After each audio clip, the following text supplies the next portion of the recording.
الحمدللہ آج ہم نے سورہ یاسین مکمل کی ہے۔ تو آج سورہ فاتر کے اندر ایک ایسا مقام آیا، ایک ہی صفحے کے اندر 3 ایسے مقام آئے۔ اللہ کا ایک انداز ہے کہ اللہ نے اپنی پاور شو کی، اللہ نے اپنی طاقت کا بتایا کہ اللہ کتنا عظیم ہے، کتنا بڑا ہے اللہ۔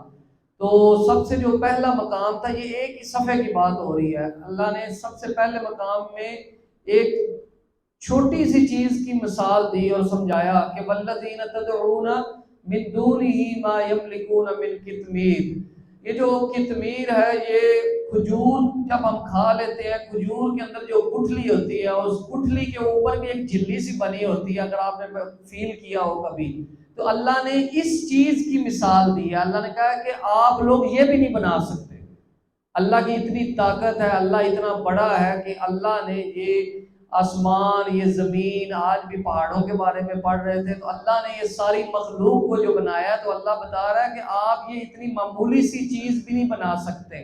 اور اس کے بعد اللہ تعالیٰ نے پھر اگلے ہی مقام پر فرمایا یا ایھا الناس انتم الفقراء۔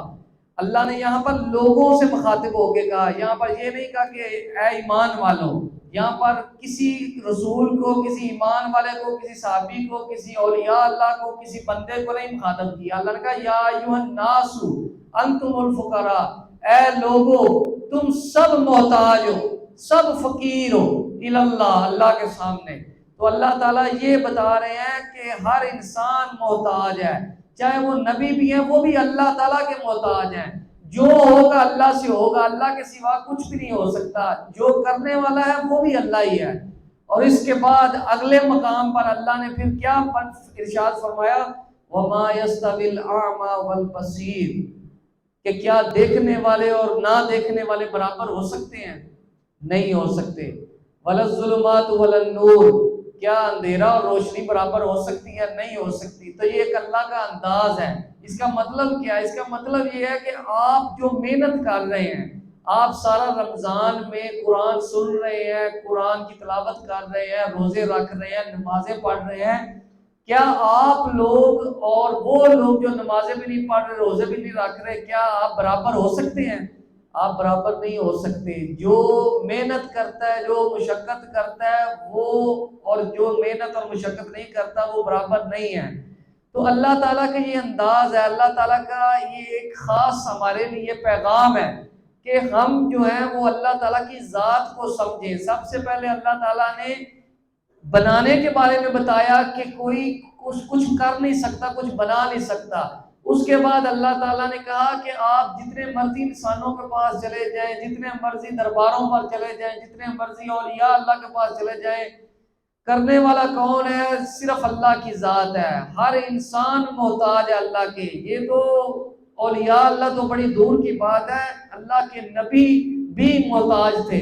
ابراہیم علیہ السلام سے لے کر محمد الرسول اللہ صلی اللہ علیہ وسلم تک سب اولیاء اللہ بھی، سب پیغمبر بھی اللہ کے محتاج ہیں۔ تو مانگنا کس سے ہے؟ اللہ سے مانگنا ہے۔ چھوٹی سے چھوٹی چیز جو کہ اللہ نے بتا بھی دی ہے کہ کیا کیا اللہ ہم نہیں بنا سکتے، اور بڑی سے بڑی چیز بھی کس سے مانگنی ہے؟ صرف اللہ سے مانگنی ہے۔ تو مقصد کیا ہے کہ ہم اللہ سے مانگیں، جو ہماری حاجت ہے، جو ہماری ضرورت ہے، ہم اللہ سے مانگیں۔ کیوں؟ کیونکہ اللہ ہی ہے جو سب کو دینے والا ہے، اللہ ہی ہے جو نبیوں کو بھی دینے والا ہے۔ نبیوں کو اولاد ہوئی، وہ کس نے دی؟ اللہ نے دی۔ ہم نے پڑھا ہے پیچھے مقام میں کہ یحییٰ علیہ السلام پیدا ہوئے، زکریا علیہ السلام بوڑھے تھے، اور ابراہیم علیہ السلام 86 سال کی عمر میں اسماعیل علیہ السلام پیدا ہوئے۔ تو یہ ساری اولاد سے لے کر دنیا کی ہر چیز، رزق، صحت، دولت، شہرت، عزت، پیسہ، ہر چیز اللہ تعالیٰ کی ذات ہی دے سکتی ہے۔ تو مانگنا کس سے ہے؟ اللہ سے مانگنا ہے۔ اور اس کے بعد مشقت ہے کہ دین جو ہے وہ مشقت سے ملتا ہے، وہ مقدر سے نہیں ملتا۔ ہمیں مشقت کرنی پڑتی ہے تو مسجد میں آتے ہیں، وضو کرتے ہیں، نماز پڑھتے ہیں۔ تو اس لیے جو ہم یہ کر رہے ہیں، ہم کبھی بھی برابر نہیں ہو سکتے ان لوگوں سے کہ جو نماز وغیرہ نہیں پڑھتے، ہم ان لوگوں سے برابر نہیں ہو سکتے۔ تو اللہ تعالیٰ ہمارا یہ پڑھنا اور پڑھانا قبول فرمائے، اور اللہ تعالیٰ ہماری ساری عبادت، ہر قسم کی عبادت جو ہے وہ قبول و منظور فرمائے۔